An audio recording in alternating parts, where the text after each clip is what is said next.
Over a crackling maritime radio comes the voice of the captain of the small French warship Aramis as it cruises the English Channel.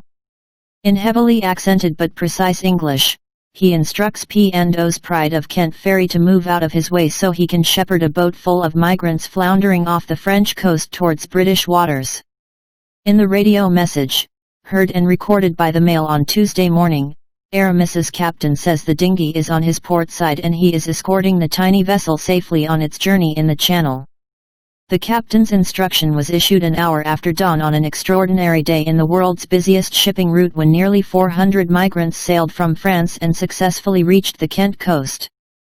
Between sunrise and early evening it's believed at least 50 small boats carrying men, women, children, 5 babes in arms and even a double amputee, reached Dover and the surrounding shorelines.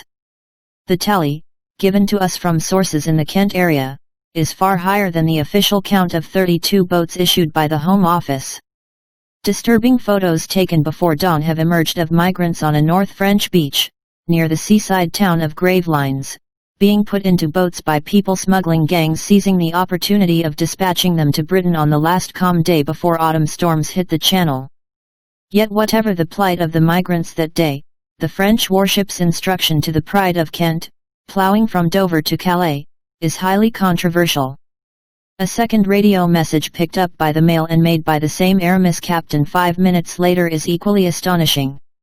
In it, the captain forbids all vessels in the area from coming within 1 nautical mile, a little more than 1 land mile, of his vessel to allow safe passage for the migrant boat he is escorting. Scores of ships and other craft in the busy channel that morning were forced to change course for the Aramis and the dinghy. A global ship tracking website called Marine Traffic shows the Pride of Kent moving away from its normal route, immediately after the first radio message and arriving at the port of Calais a few minutes late as a result.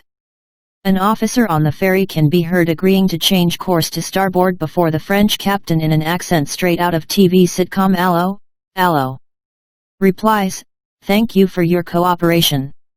The radio messages have emerged just as the French Navy stands accused of indirectly helping people smuggling gangs operating on the French coast, where thousands of migrants from the Middle East and Africa wait to get to Britain. In their defense, the French maritime authorities say their priority is to preserve human life and safe navigation in the Channel. By law, all mariners have a duty to assist vessels in distress under a 25-year-old international convention on safety at sea. The French explain that their navy assesses the level of distress in each boat and acts in response to it. Many migrant boats, they say, are turned back and never reach Britain. Not everyone, however, sees it like this.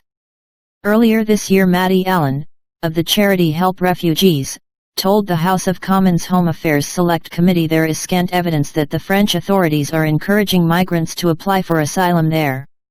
It means, she said, that more are pushed towards chancing the boat crossings.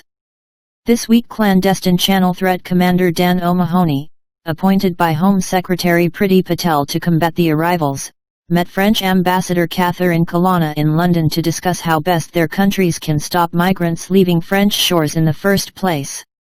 And pressure is growing on the French after it emerged its navy stopped only 10 out of the armada of migrant boats leaving its shores on Tuesday.